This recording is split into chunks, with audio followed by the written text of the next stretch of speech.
leave a message. I'll call Hello? you back. Walter. Leave a fax at 808. Yeah? Are you okay now? Yeah, is that Steve? Yeah. Steve Harris? Yeah. Now, hang on just a second, Steve. Okay.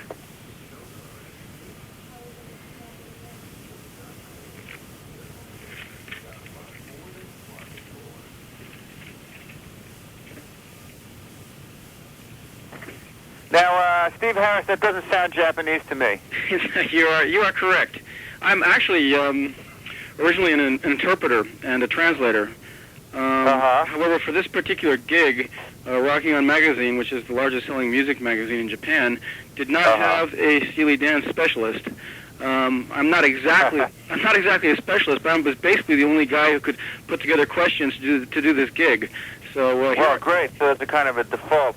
Yeah, default, exactly, a default interviewer. So with that in mind, I guess we'll get going. I don't see any reason why not. Great. Now, it's okay to dwell on the box set. That's pretty much the working format. Definitely. Yeah. Okay. Great. First of all, why don't you tell us why you're in Hawaii? What exactly is the deal behind that? I live here. You just permanently changed your address there, huh?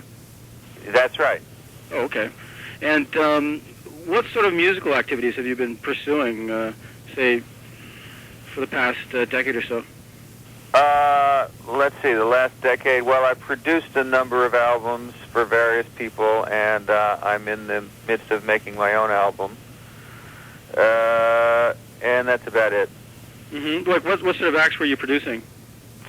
Well, I did an album for Ricky Lee Jones. Mm-hmm. I did some sides for Michael Franks. I did a English band called China Crisis. Mm-hmm. And I've done a variety of jazz artists, including Bob Shepard, John Beasley, Andy Laverne, Dave Kokoski, Marty Crystal. Let's see, who else? Who am I leaving out? Jeff Beal. Good trumpet player named Jeff Beal, Mm-hmm. a band called The Lost Tribe, Mm-hmm. and so on. So I guess a lot of jazz people have sought you out then, huh?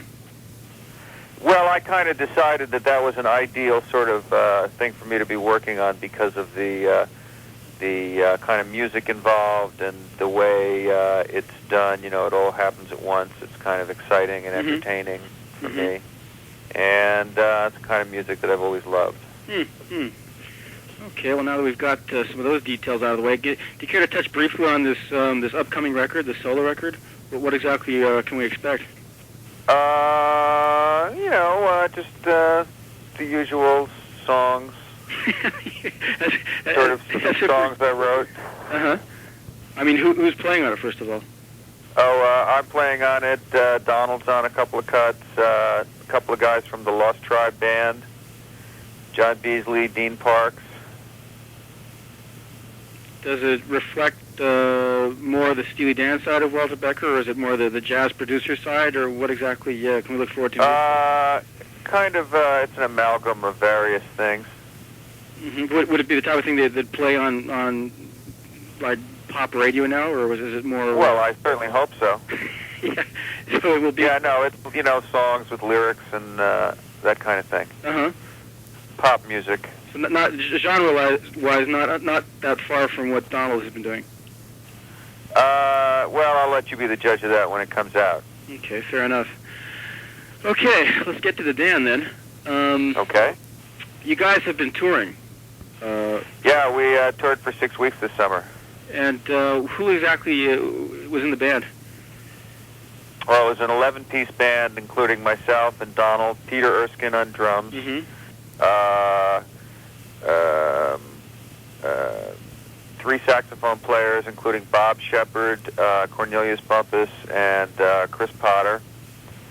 A bass player named Tom Barney, excellent bass player. Mm-hmm. Piano player named Warren Bernhardt. Mm-hmm. Vibes player named Bill Ware. Mm-hmm. Second guitar player named Drew Zing. Mm-hmm. And 3 singers, Catherine Russell, Diane Garisto, and Brenda King. How did you arrive at those members?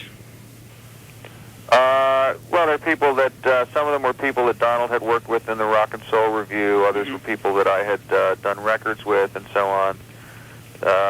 And others were just people that we had heard but never worked with. And what's your opinion of the actual live performance? Live performance, did it work? Did it meet your expectations? Oh yeah, it was very satisfying. A very exciting band to play in. Who initiated the idea? Was Donald sort of sparked by the New York Rock and Soul Review? Or? Right, the New York Rock and Soul Review. Donald's manager took the opportunity to set up this little tour the summer before last, and it kind of, I think his idea was to show Donald and myself that it could be quite a bit of fun to do something like this, and it would be very different from what we've done in the past. You know, the touring memories that we have from the 70s would be able to do much better and have much more fun, and he was right. Yeah, well, I guess you stopped touring in '74, which would mean anything from, say, the third or fourth album on has never really been performed live. Had never been. That's right. Yeah. That's a lot like the Paul McCartney situation now, where he takes a lot of the Beatles stuff on the road, and that's also seeing the live day for the first time. Right. So what worked live? I mean, what, for example, did you think would work live, and what actually went over well? Well, we pretty much trimmed the show to be just things that really worked pretty well. We had many songs to choose from, and after we did the first couple of shows, we eliminated things here and there, and most everything worked pretty well. Like, for example, give me a sample of, say, an evening of Steely Dan. What sort of songs were you actually doing? Well, we did a bunch of songs from Donald's album. We did two of my songs, and then we did various Steely Dan songs, including, let's see, let me try and run through it in my mind. We did Green Earrings and Bodhisattva and Josie and Deacon Blues and Black Friday and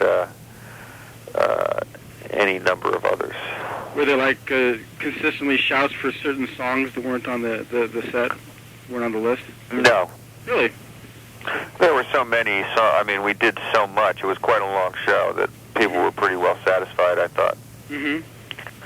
So all in all, the 6 weeks was an unqualified success then? As far as I can tell, yeah. Yeah, so we can look forward to more live performance down the line? Well, we're thinking of, we're going to be in Japan in April for 10 days. Right. And that's the only firm plan at this point. Oh, really? That would just be a one-shot thing in Japan without any sort of trips to Australia or onwards? Right. The logistics of traveling with a band that big are a little dicey, so, the Japanese markets were the only ones that were really able to support it at this point. So maybe at some future date we'll, either with a smaller band or in some other configuration that would make it more viable, we'll be able to play some of those other places. I'd like to go to Australia, for example, or to Asia. Or just for the sake of the hardcore Steely Dan fan, what sort of song would you have liked to have? Would you like to have done live, but we're not able to because it just wouldn't fit into a live format? Well, I think we could have done anything that we wanted to. We pretty much did what we wanted to. So you just show us the songs that you thought would work best live. Yeah, and that we were still the most interested in performing. Yeah.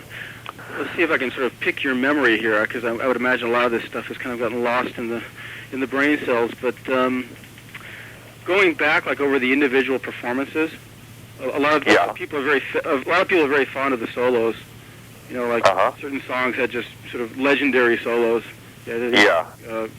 Wayne Shorter, or Elliott Randall, or Steve Gadd, or whatever. Say for example, the first album, "Reeling in the Years," the Elliott Randall part. He wasn't actually an official member of the band, right? No, he wasn't. He was a friend of ours that we had worked with in New York a couple of times.